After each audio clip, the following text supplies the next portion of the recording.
Well, here with me is Professor Chris Roebuck, who is an expert in leadership, crisis management and a visiting professor at Cass Business School in London. Thank you for joining us. My pleasure. Let's talk first of all about the payout, because it's subject to a lot of controversy today. What are your thoughts on that? Well, what's happened here is, to be honest, what you would expect in the commercial sector, certainly with a major organisation where a number of problems have come up. The board needs to move things forward, and it needs to be done with the cooperation of the previous incumbent. So it's absolutely standard practice to achieve those objectives. But if he was going voluntarily, it said in his contract he was only entitled to 6 months. Why then did it end up with 12 months? Because in all of these situations, if you have problems you need to resolve, you need the cooperation of the person that's leaving. And that isn't a legal issue, that's an issue of having a compromise between the organisation and the individual. And this is, as I say, absolutely standard practice in terms of coming to a compromise that means you can achieve your corporate objectives everywhere.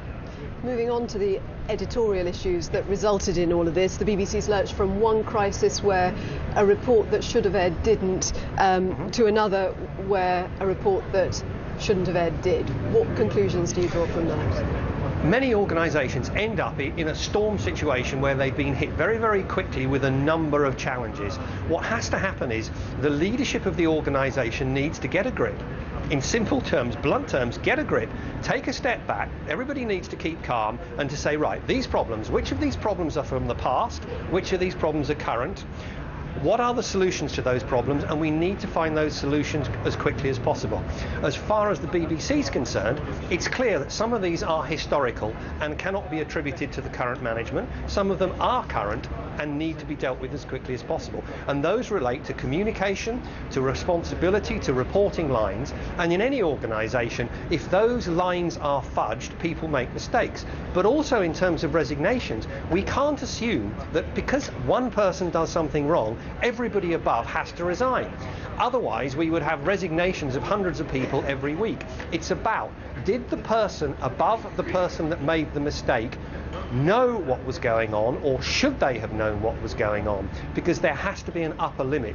And there's a question as to whether, with leaders in that position, the leadership should resign, because there comes a point when so many people resign, there's nobody left to sort the problem out. And there's a situation now where people are being shifted all over the place to plug gaps, and very few people at senior level have actually been in those seats for very long.